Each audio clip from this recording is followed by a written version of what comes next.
결코 정죄함이 없나니. 로마서 8장 1절로 16절까지 연구. 이번 성경 연구의 유일한 목적은 우리가 하나님에게 더욱 가까이 나아가고 또 하나님의 말씀은 말씀하신 그대로를 의미하며 우리에게 직접 말씀하시는 하나님의 음성이라는 것을 배우는 데에 있음을 잊어서는 안 된다. 말씀을 받아들여 그 위에 집을 짓도록 하자. 우리의 마음에 새기고 싶은 하나의 사상이 있다면 그것은 우리가 믿음으로 그의 의와 이루는 연합은 죄와 연합했을 때처럼 긴밀하고 완전하여야 한다는 것이다. 결혼의 비유에서 이 연합이 얼마나 완전하다는 것을 보여준다. 전에 우리가 죄와 연합하여 옛 사람, 곧 죄의 몸과 결혼하였다. 이 결혼은 불법적인 결혼 관계였으므로 따라서 죄의 몸은 우리에게 사망의 몸이 되었다. 왜냐하면 우리가 죽지 않고서는 그 몸과 헤어질 수 없기 때문이다. 죄의 몸과 우리 자신은 연합하여 결혼하였으므로 하나가 되었다. 이 관계에서 죄의 몸이 지배적인 세력이었으므로 모든 것을 지배하였다. 그러나 이제 그리스도께서 우리에게 오셨으므로 우리 자신을 그에게 바칠 때에 지금까지 우리를 죄의 몸에 얽어매었던 밧줄을 풀어주신다. 그 다음에 우리는 전에 죄의 몸과 긴밀했던 것처럼 예수 그리스도와 긴밀한 관계에 들어간다. 우리는 그리스도와 연합하여 결혼을 한다. 그때부터 우리는 하나가 된다. 이전 결혼에서는 죄의 몸이 지배적인 세력이 된다. 여기서 결혼의 비유가 얼마나 철저하게 실제로 이루어지는가를 눈여겨보자. 우리를 여자로 비유하고 있다. 남편이 가정의 머리가 되는 것 같이 그리스도가 우리의 머리가 되며 우리는 그에게 복종한다.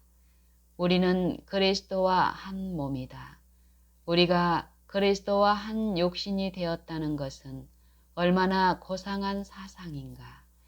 여기에 성육신의 비밀이 다시 나타나 있다. 만일 그리스도께서 육신을 쓰셨고 성육신이 된 하나님이라는 것을 믿을 수 있다면 그리스도께서 우리 안에 거하시고 우리의 육신을 통하여 역사하고 계신다는 것을 믿을 수 있다. 이것은 그리스도께서 세상에 계셨을 때에 육신을 쓰시고 그 육신을 지배하셨던 것과 조금도 다를 바 없다. 이것은 이해할 수 없는 비밀이지만 이것을 인정한다. 이것을 인정할 때에 우리는 자유를 얻는다. 오늘 저녁에 구주와 함께 못 박혔으니 라는 찬미를 불렀다. 그리스도는 우리 옛 사람이 그와 함께 십자가에 못 박혔다고 말씀하신다. 그것은 사실이다. 그러나 그 옛 사람은 그와 함께 일어나지 않는다. 그리스도는 섬기기 위하여 오셨지 섬김을 받으러 오시지 않았다. 그러나 그는 우리를 섬기러 오셨지 죄를 섬기러 오시지는 않았다. 그러므로 우리와 죄의 몸이 함께 그리스도와 함께 십자가에 못 박히고 함께 장사될 때에 우리는 살리심을 받아서 새 생명 가운데서 살지만 죄의 몸은 장사된 채로 남아있으며 우리는 거기서 벗어나게 된다. 그러면 이제 무슨 일이 뒤따르는가? 그러므로 이제 그리스도 예수 안에 있는 자에게는 결코 정죄함이 없나니 이는 그리스도 예수 안에 있는 생명의 성령의 법이 죄와 사망의 법에서 너를 해방하였음이라.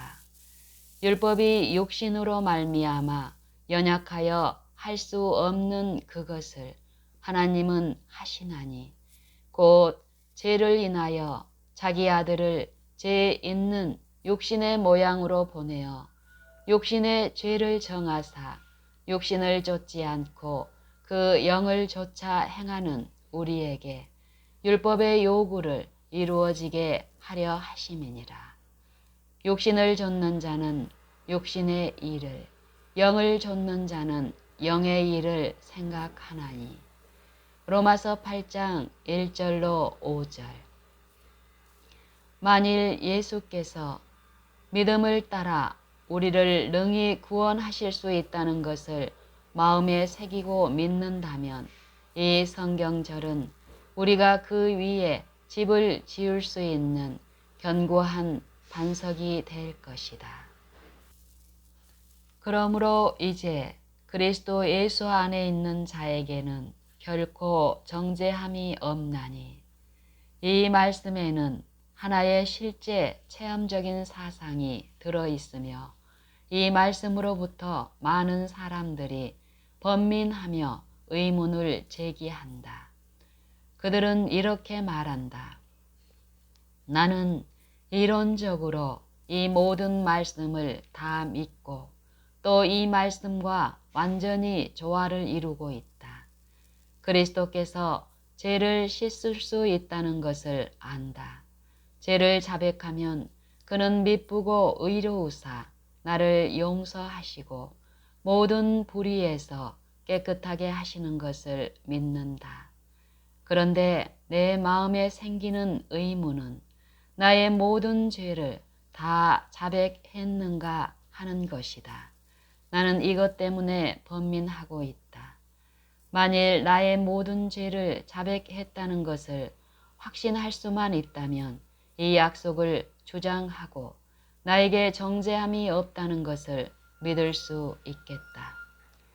지금 이것 때문에 아주 많은 사람들이 괴로워하고 있다. 우리가 정죄 아래 있다는 것을 어떻게 알 수 있을까? 우리가 정죄를 받고 안 받고는 알 수 없다고 하면서 우리가 정죄를 받고 안 받는 것을 알 수 없다고 하면서 이 문제를 얼버무리고 하나님에게 맡길 수만은 없다. 이것은 분명히 알 수 있는 문제이다. 이것은 이렇게 말하는 것이 좋을 것이다. 내가 알고 있는 모든 죄와 주님이 나에게 보여주신 모든 것을 자백하였다. 주님이 다른 죄도 보여주실 때 그것도 자백할 것이다. 물론 주님이 우리에게 보여주시는 모든 것을 자백하라. 그러나 형제들이여 중도에서 멈추지 말라. 만일 우리가 우리 죄를 자백하면 저는 미쁘시고 의로우사 우리 죄를 사하시며 모든 불의에서 우리를 깨끗게 하실 것이요. 요한일서 1장 9절. 그러므로 우리가 하나의 죄를 자백할 때에 하나님께서 용서하신 것을 믿고 그의 평강을 마음에 받아들여라. 주님이 다른 죄를 보여주시면 그 죄를 자백하고 용서하심을 믿고 더욱 평강을 가지라. 그러나 이 축복을 누리지 못하고 드디어는 어두움 속에 빠지는 많은 사람들이 있다.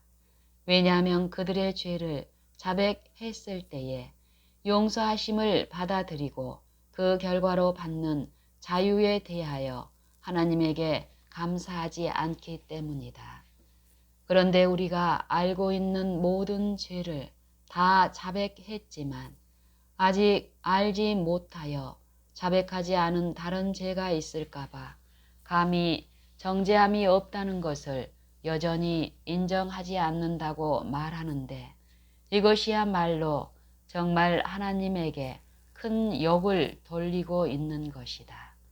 주님은 마치 기억력이 가장 좋은 사람만을 용서하시는 분처럼 만들고 있다. 그러나 우리가 자백한 모든 죄를 기억나게 하는 것은 우리의 기억력뿐이었는가? 누가 우리의 기억을 새롭게 하고 돋구었는가? 우리에게 죄를 보여주신 분은 하나님의 성령이다. 그러면 하나님이 부분적으로 역사하신다고 해서 그분을 비난할 것인가? 하나님은 우리에게 죄들을 보여주기 위해서 그의 성령을 보내셨다. 그러면 하나님이 우리에게 보여주지 않은 일부 죄를 뒤에 감추어 두셨다고 말할 것인가? 우리에게 자백하기를 원하시는 죄만을 보여주셨으므로 우리가 그 보여주신 죄를 자백했을 때에 하나님의 성령의 뜻을 이루며 우리는 자유롭게 된다. 만일 내가 우리 중에 한 사람에게 악한 일을 행하였다고 가정하자. 매일 눈만 뜨면 거짓 비난을 하고 모든 수단을 동원하여 그의 사업에 손해를 주고 가능한 한 모든 일에 분통과 분노를 터뜨리게 하고 해치는 일이라면 모든 짓을 다 하면서 그에게 조직적으로 악한 일을 행하였다. 그런데 어느 날 내 눈이 열려서 그런 행동이 유치하다는 것을 깨닫는다. 이런 유치한 행동을 한 것 때문에 아주 낙담이 되어 가지고 그에게 가서 내가 행한 일을 자백한다. 순간 내가 아주 낙담이 되어 정말로 잘못했다고 느낀다는 것을 알 수 있다. 여기에 있는 우리 중에 이와 같은 태도로 우리에게 온 사람을 용서하는 경험을 가진 사람들이 있을 것이다. 그런데 그와 같은 통회하는 태도로 올 때에 차가웁게 뒤로 물러나며 모든 것을 자백했다고 생각하고 용서를 구하는데도 여전히 차가운 태도로 물러서며 빠뜨린 사소한 것들이 더 있으니 그것들도 자백하기를 바란다고 말하는가? 그들이 생각나는 것을 모두 말하고 또 그들에게 생각나게 하는 것을 다 말했을 때에 이제 모든 것을 다 자백했다고 생각하므로 용서하겠다라고 말하는가? 그렇게 하는 사람은 이곳에 한 사람도 없을 것이다. 이런 문제를 스스로 원만하게 처리했을지라도 하나님보다 더 나을 이유가 전혀 없다고 생각한다. 어떤 사람이 완전히 뉘우치고 우리에게 와서 그의 잘못을 자백할 때에 우리는 너그럽게 용서하면서 그가 절반도 말하기 전에 됐어, 용서하네, 더 이상 말하지 말게 라고 말할 것이다. 하나님께서도 바로 이렇게 하신다. 하나님이 우리를 어떻게 용서하시는가 하는 신뢰로 탕자의 비유를 이야기하셨다. 탕자의 아버지가 아주 멀리서 그를 보고 달려가서 맞이했다. 대단히 감사한 일은 하나님이 나에게 돌아가서 전에 지은 모든 죄를 들고 와서 자백하면 용서해 주겠다고 하시지 않으신다는 것이다. 만일 그렇게 요구하신다면 죄를 가장 사소한 부분까지 되풀이하면서 자백해야 되기 때문에 나의 유예의 기간을 보다 더 길게 연장해야 할 것이다. 그래서 다윗은 이런 말씀을 했을 것이다. 무수한 재앙이 나를 둘러싸고 나의 제약이 내게 미침으로 우러러 볼 수도 없으며 제가 나의 머리털보다 많음으로 내 마음이 사라졌음이니이다. 시편 40편 12절. 그렇다. 우리의 죄가 무수하지만 그러나 하나님의 구하시는 제사는 상한 심령이라. 시편 51편 17절. 상하고 통회하는 마음을 멸시하지 않으실 것이다. 우리가 그리스도의 희생을 붙들고 우리 자신의 마음에 받아들이면 제사로 하나님과 언약한 자들이 된다. 주님은 너그럽게 용서하시며 우리가 이것을 쉽게 알 수 있다. 하나님은 우리 생애의 대표적인 죄들을 보여주신다. 이 죄는 두드러지게 돋보이는 죄들이며 우리의 모든 죄된 본성을 나타내준다.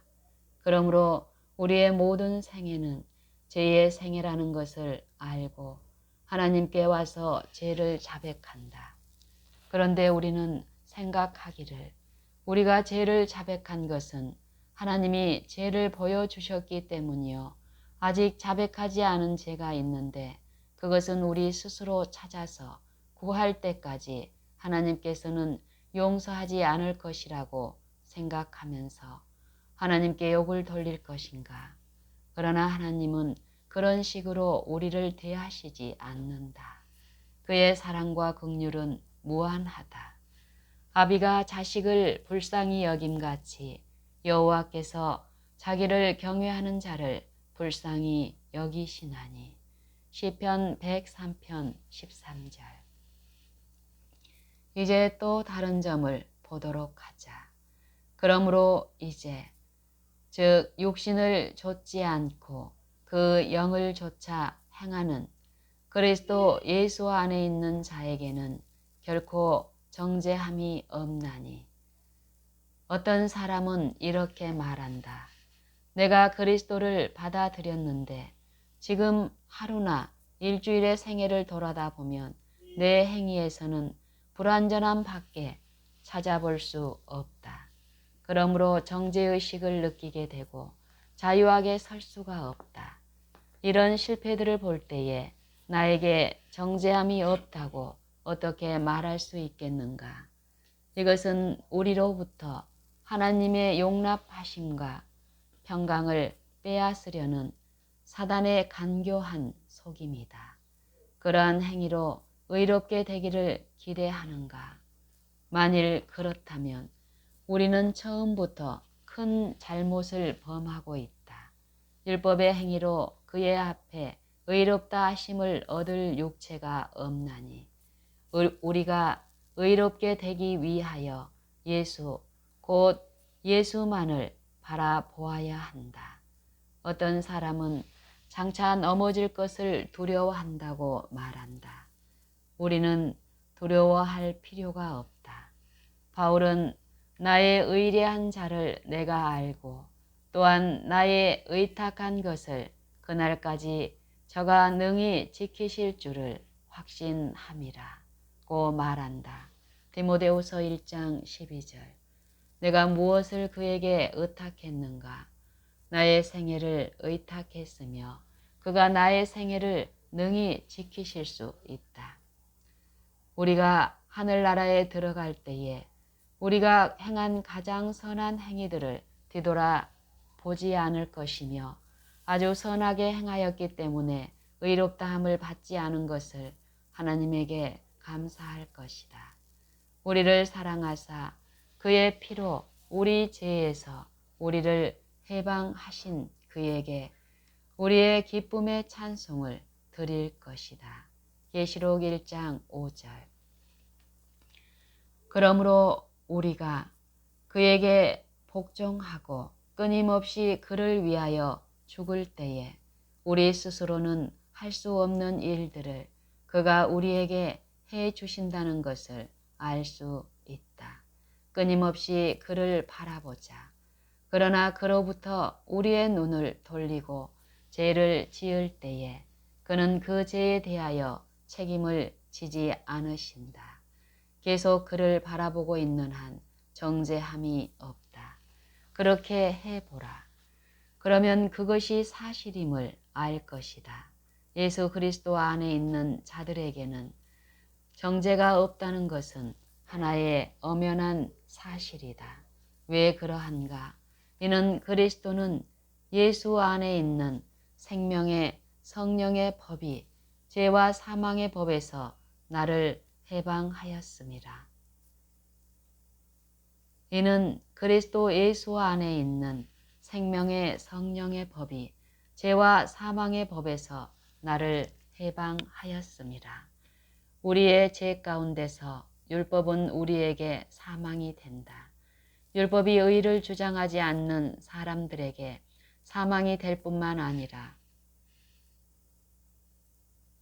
율법의 요구와 선함을 인정하나 선을 행하는 것은 없노라고 말하는 사람들에게도 역시 사망이 된다. 로마서 7장 18절. 모든 사람이 그리스도인은 최소한 때때로 선한 일을 행하여야 한다고 생각한다. 그러나 로마서 7장 21절은 선을 행하기 원하는 나에게 악이 함께 있는 것이로다라는 말씀은 이 같은 경험과 생애를 사는 사람은 전혀 선을 행하고 있지 않다는 것을 말해준다. 그런데도 그는 선을 행하기를 원한다. 이것은 의문의 묵은 방법으로 섬기는 것이다. 이 사람은 율법을 섬기고 있으나 종에 불과하다. 종살이는 자유가 없으며 한낱 종으로 섬길 따름이다. 그러나 온 힘을 다하여 그가 행하기 원하는 것을 행하려고 했으나 실패할 뿐이므로 이제 그리스도 안에 율법의 완성과 생명이 있다는 것을 발견한다. 그러므로 그리스도의 객체 안에 있는 율법은 생명의 성령의 법이다.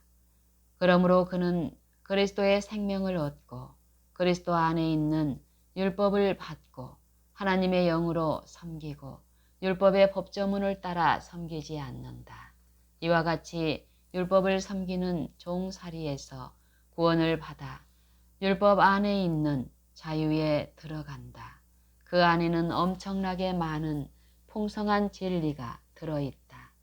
그리스도 예수 안에 있는 성령의 법이 죄와 사망의 법에서 너를 해방하였음이니라. 그리스도 예수 안에 있는 생명의 성령의 법이 죄와 사망의 법에서 너를 해방하였음이니라. 2절. 율법이 육신으로 말미암아 연약하여 할 수 없는 그것을 3절. 여기에 어떤 실망스러운 점이 있는가? 이 말씀은 율법을 경시하는가? 결코 그렇지 않다. 율법은 무엇을 할 수 없었는가? 내가 연약하기 때문에 나를 의롭게 해줄 수 없었다. 율법이 역사할 수 있는 어떤 선한 재료가 나에게 없었다. 그것은 율법의 잘못이 아니고 재료의 잘못이 있었다. 육신이 연약하므로 율법이 육신을 의롭게 할 수 없었다. 그러나 하나님은 그의 아들을 죄 있는 육신의 모양으로 보내어 우리를 의롭게 하려고 육신의 죄를 정하셨다. 어떤 사람은 이 구절에서는 그리스도께서 죽지 않았으면 율법이 죄를 정죄할 수 없었을 것이라고 가르친다는 입장을 취하여 왔다. 형제들이여, 이것은 하나님과 그리스도에게 무서운 욕을 돌리는 일이다. 그런 입장은 그리스도를 우리의 구세주로 인정하지 않고 정죄자로 만드는 것이다. 그리스도 자신이 요한복음 3장 17절에서 하나님이 그 아들을 세상에 보내신 것은 세상을 심판하려 하심이 아니요 저로 말미암아 세상이 구원을 받게 하려 하심이라고 말씀하셨다. 율법은 항상 죄를 정죄한다. 믿지 않는 자는 이미 심판을 받았다. 그리스도는 의롭게 해주시는 분이다. 율법은 사람을 정죄하기 때문에 의롭게 해 줄 수 없는 것은 분명하다. 왜냐하면 율법이 정죄와 칭의를 동시에 할 수는 없기 때문이다. 그러나 율법이 할 수 없는 일을 그리스도께서 죄 있는 육신의 모양으로 오셔서 이루셨다. 어떻게 이 일을 이루셨는가? 그가 육신을 쓰시고 율법을 지켜서 이 일을 이루셨다. 나는 늘 버릇처럼 행하고 그 일이라면 항상 변명하기를 좋아했던 몇 가지 일들이 있다. 죄인 줄 뻔히 알았으므로 하지 않으려고 몇 번이나 결심을 하였었지만 여전히 행하였다. 거듭거듭 행하였으므로 마침내는 유전으로 물려받은 성질로서 태어날 때부터 지니고 있는 것들이므로 어쩔 수 없는 일이라고 단념하여 버렸다. 그러나 그렇게 생각할 때에 정죄에서 벗어나지 못하고 여전히 정죄감을 느끼었다. 그리스도는 우리에게 조금도 변명을 허락하지 않으셨다. 육신에 있는 죄를 정죄하셨다. 그의 생애로 육신에 있는 죄가 정죄받았다는 것을 보여주셨다. 그 안에서 죄의 몸이 멸망을 당하였고 우리는 그리스도 안에서 새로운 피조물이 되었다. 그의 지극히 크고 보배로운 약속에 의하여 우리는 신의 성품에 참여한 자들이 되었다. 그가 이 죄 있는 성품을 가져가셨다. 그가 이 죄 있는 성품을 가져가셨다. 이 죄의 성품에서 우리를 구원하기 위하여 몸소 이 죄의 성품을 짊어지셨다. 육신을 좇는 자는 육신의 일을, 영을 좇는 자는 영의 일을 생각하나니 육신의 생각은 사망이요 영의 생각은 생명과 평안이니라. 육신의 생각은 하나님과 원수가 되나니 이는 하나님의 법에 굴복지 아니할 뿐 아니라 할 수도 없음이니라. 로마서 8장 5절로 7절. 그러나 육신의 생각도 율법이 선하다는 것을 시인한다. 나는 육신에 속하여 죄 아래 팔렸도다. 나의 행하는 것을 내가 알지 못하노니 곧 원하는 이것은 행치 아니하고 도리어 미워하는 그것을 함이라. 만일 내가 원치 아니하는 그것을 하면 내가 이로 율법의 선한 것을 시인하노니. 로마서 7장 14절로 16절. 우리가 율법을 사랑하고 선한 것으로 여기며 또 어떤 이들이 말한 대로 소위 우리의 연약한 방법으로 온 마음을 다하여 지키려고 노력했기 때문에 율법에 복종했다고 생각하고 또 그런 생각으로 위로를 받는다. 그러나 육신의 생각은 율법에 복종하지 않으며 또 할 수도 없다. 그러면 무엇이 육신의 생각의 증거가 되는가? 선한 행위를 해야 한다는 것을 알지만 행할 수 없는 것이다. 육체의 소욕은 성령을 거스리고 성령의 소욕은 육체를 거스리나니 이 둘이 서로 대적하므로 너희의 원하는 것을 하지 못하게 하려 함이니라. 갈라디아서 5장 17절. 만일 너희 속에 하나님의 영이 거하시면 만일 너희 속에 하나님의 영이 거하시면 너희가 육신에 있지 아니하고 영에 있나니 누구든지 그리스도의 영이 없으면 그리스도의 사람이 아니라. 또 그리스도께서 너희 안에 계시면 몸은 죄로 인하여 죽은 것이나 영은 의를 인하여 산 것이니라. 예수를 죽은 자 가운데서 살리신 이의 영이 너희 안에 거하시면 그리스도 예수를 죽은 자 가운데서 살리신 이가 너희 안에 거하시는 그의 영으로 말미암아 너희 죽을 몸도 살리시리라. 8장 9절로 11절. 이 구절에 하나의 아름다운 사상이 들어있다. 맨 먼저 우리가 하나님의 영을 가질 수 있다는 사실을 말하고 있다. 어떻게 하나님의 영을 받는가? 구함으로 받는다. 누가복음 11장으로 돌아가 보자. 그리스도는 너희 중에 아비된 자 누가 아들이 생선을 달라 하면 생선 대신에 뱀을 주며 너희가 악할지라도 좋은 것을 자식에게 줄 줄 알거든. 하물며 너희 천부께서 구하는 자에게 성령을 주시지 않겠느냐 라고 말씀하셨다. 누가복음 11장 11절로 13절. 우리가 무릎을 꿇고 전능하시고 모든 죄를 깨끗이 씻어주실 하나님의 성령을 구하여 기도할 때에 이 말씀을 인용하여 주장하라.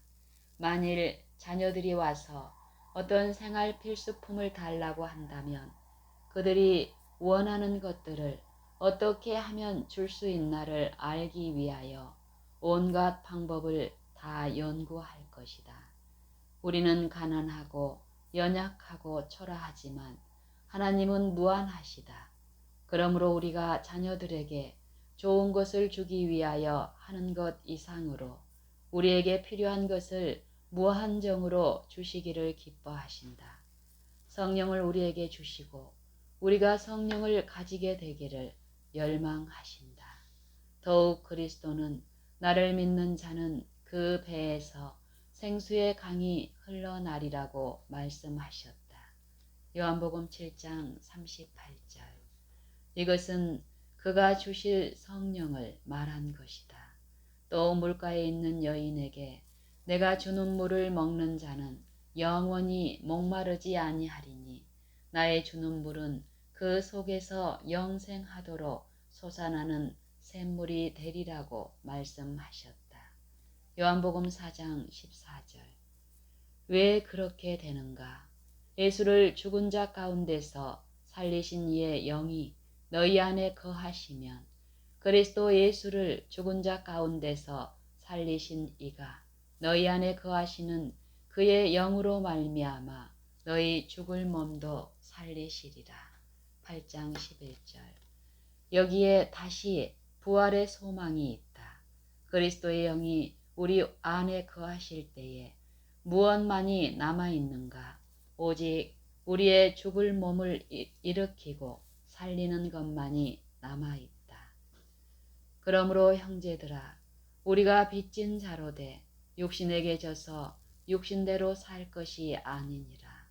너희가 육신대로 살면 반드시 죽을 것이로되 영으로서 몸의 행실을 죽이면 살리니 무릇 하나님의 영으로 인도함을 받는 그들은 곧 하나님의 아들이라.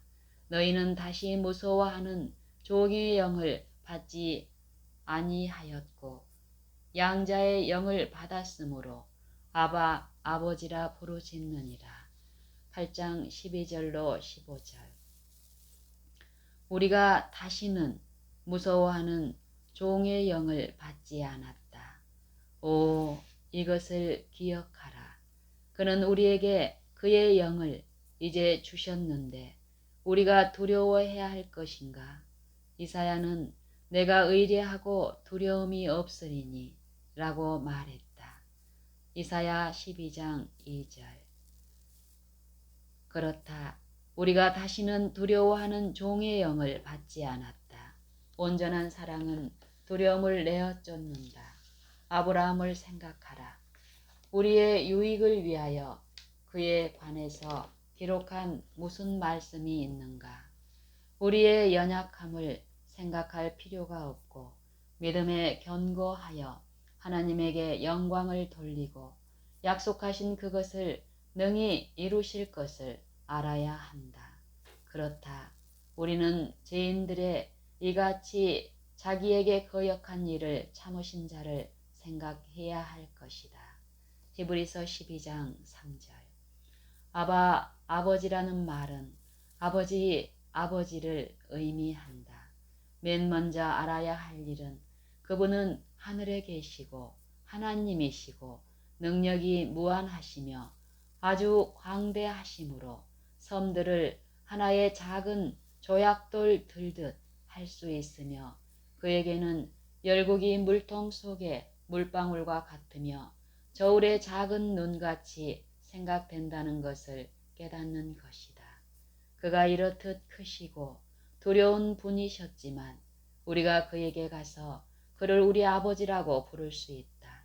그는 무한한 신성의 능력으로 뒷받침 받는 아버지의 인자하신 사랑을 가지셨다. 성령이 친히 우리 영으로 더불어 우리가 하나님의 자녀인 것을 증거하시나니. 16절. 에베소서 1장 14절에서 이 영은 우리의 기업의 보증이라고 말한다. 어떤 사람은 이 성령의 증거를 이해할 수 없는 것 같다. 그들은 그것을 갖기만 하면 기뻐할 것이라고 말한다. 영의 증거는 무엇인가? 어떤 이는 그것은 일종의 감정이므로 내가 그것을 가질 때에 하나님이 나를 받아주셨음을 알게 될 것이다 라고 생각한다. 하나님께서 그의 성령의 증거를 나의 감정에 맡기지 않았음을 인하여 기뻐하라. 때때로 너무 피곤하고 지쳐 있어서 조금이라도 느낄 만한 어떤 힘이 없다. 바로 이런 때가 다른 어느 때보다 내가 하나님의 자녀라는 것을 더욱 알기를 원하는 때이다. 때로는 우리가 병들어서 모든 기운이 다 빠짐으로 심신에 힘이 없다. 우리는 다만 생명과 의식만 있을 뿐 감정이 없다. 그때가 바로 우리가 성령의 증거를 원하는 때이다. 그때의 성령의 증거를 가질 수 있는가? 그렇다. 성령이 친히 우리 영으로 더불어 우리가 하나님의 자녀인 것을 증거하시나니. 성령이 어떻게 증거하시는가? 만일 우리가 사람들의 증거를 받을진대 하나님의 증거는 더욱 크도다. 하나님의 증거는 이것이니 그 아들에 관하여 증거하신 것이니라. 하나님의 아들을 믿는 자는 자기 안에 증거가 있고. 요한일서 5장 9절 10절. 그러면 증인은 무슨 일을 하는가? 증인은 증언을 한다. 그렇지 않는가? 내가 법정에 증인으로 서도록 요구받는다. 그런 경우에 나는 어떻게 증언하는가? 내가 아는 대로 말하여 증언한다. 그것으로 다 된다. 증언하고 그것을 맹세로 보증한다. 그러면 만일 성령이 증거하면 무엇인가를 말해야 되지 않겠는가? 그렇다. 그러면 성령의 증거를 어떻게 인정하는가? 성령은 어떻게 말씀하시는가? 이 점을 유의하기 바란다. 세상이 창조된 이래로 하나님은 그의 거룩한 선지자들을 통하여 말씀하셨다. 성령이 선지자 에레미야를 통하여 말씀하셨다. 훌륭한 시인 다윗은 여호와의 신이 나를 빙자하여 말씀하시며 그 말씀이 내 혀에 있도다 고 말했다. 사무엘하 23장 2절. 성령은 사도 바울을 통해서 말씀하셨다.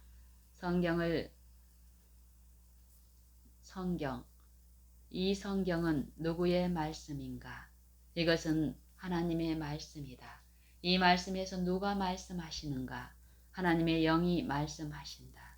그러면 성령의 증거는 무엇인가? 그것은 하나님의 말씀이다. 그러나 내 자신 안에 있는 이 증거에 대해서는 어떻게 생각하는가?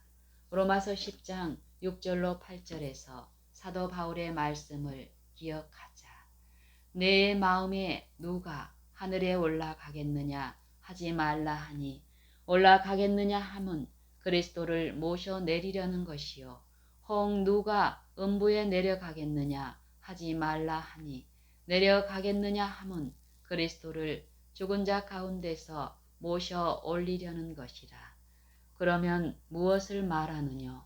말씀이 내게 가까워 내 입에 있으며 내 마음에 있다 하였으니 곧 우리가 전파하는 믿음의 말씀이라. 무슨 말씀인가? 그리스도의 말씀. 곧 내가 만일 내 입으로 예수를 주로 시인하며 또 하나님께서 그를 죽은 자 가운데서 살리신 것을 내 마음에 믿으면 구원을 얻으리니 라는 말씀이다. 로마서 10장 9절. 하나님의 말씀은 하나님의 영의 음성이다. 그러므로 우리가 믿음으로 마음속에 말씀을 가질 때에 우리 자신 안에 증거를 가진다. 그의 말씀을 먹는 것은 그리스도의 살을 먹고 그의 피를 마시는 것이며 그렇게 함으로 우리 자신 안에 증거를 가지게 된다. 이 증거는 맹세로 된 것이다. 하나님께서 그의 증언을 기록하고 그 증언에 맹세하셨다. 하나님께서 몸소 기록하셨을 때에 우리가 그 말씀에 무엇을 더할 수 있는가? 하나님이 말씀하셨을 때에 그 말씀을 확증하기 위하여 사람의 증언을 세울 것인가? 아니다. 그것은 하나님의 말씀이며 우리의 닻이다.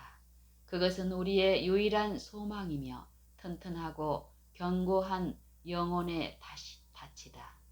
그것으로 예수께서 우리를 위하여 앞서 가신 휘장 안으로 우리가 들어간다. 우리의 그리스도인 생애는 처음부터 하나님의 말씀에 기초를 두어야 한다. 바로 이런 이유 때문에 나는 우리가 하나님의 말씀을 받고 믿기를 바라는 것이다. 집에 돌아가서 방에 들어가 우리에게 말씀하시는 하나님의 음성을 알아듣기 바란다. 성령이 친히 우리의 영으로 더불어 우리가 하나님의 자녀인 것을 증거하신다. 나는 그의 말씀의 증거를 인하여 하나님께 감사한다. 우리의 그리스도인 생애는 처음부터 하나님의 말씀에 기초를 두어야 한다.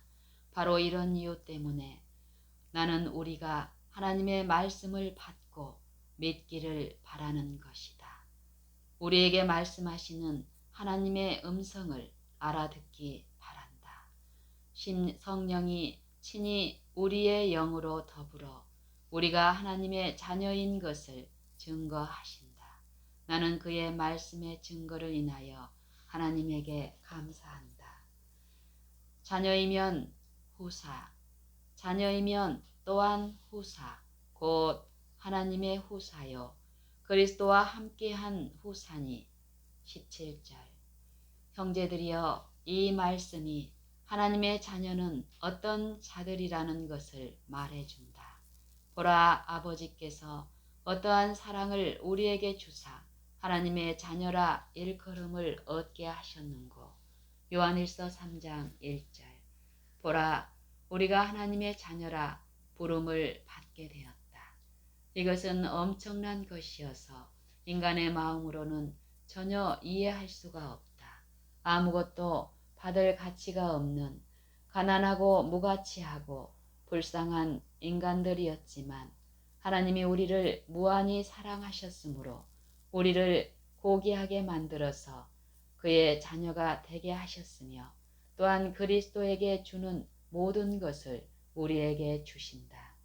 요한복음 17장 23절에서 구세주께서 아버지께서 나를 보내신 것과 또 나를 사랑하신 같이 저희도 사랑하신 것을 세상으로 알게 하려 함이로소이다 라고 기도하셨다. 형제들이여, 아버지께서는 그의 독생자 예수를 사랑하신 것처럼 우리를 사랑하신다. 어떻게 이것을 알 수 있는가?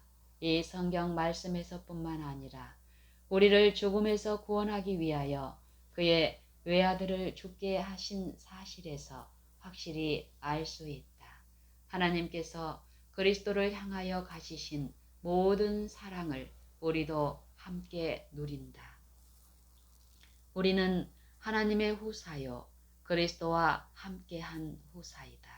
이 말씀은 우리가 그리스도와 공동 후사이기 때문에 그리스도는 우리가 없이는 그의 상속을 받을 수 없다는 의미이다.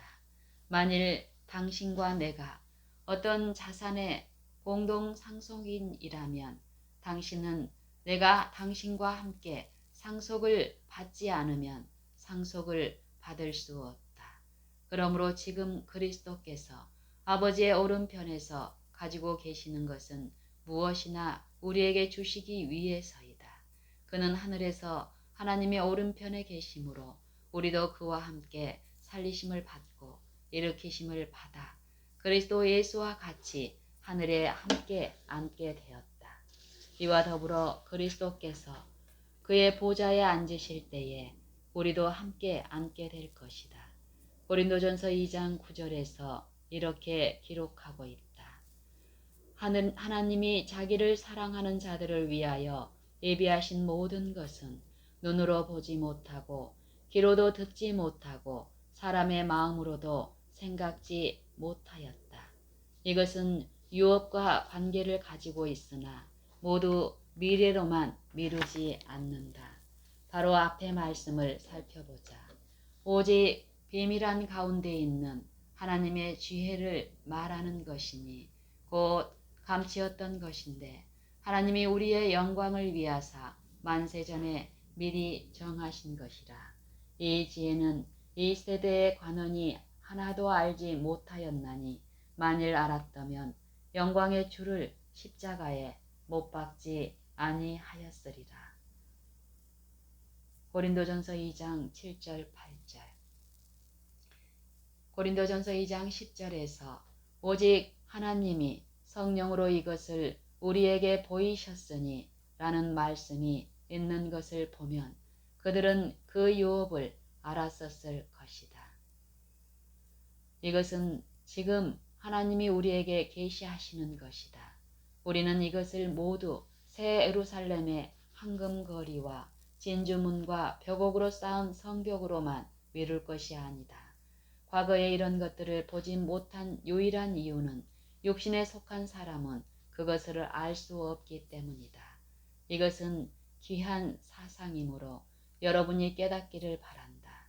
곧 그리스도가 가지고 계신 모든 것은 지금 우리가 가지고 있다는 것이다.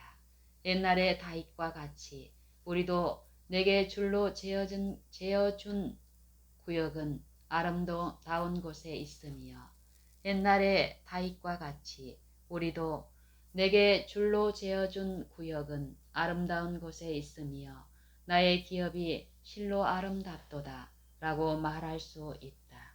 시편 16편 6절. 하나님을 그의 말씀 그대로 받아들여 에베소서 1장 17절로 19절의 기도의 의미를 알기 바란다.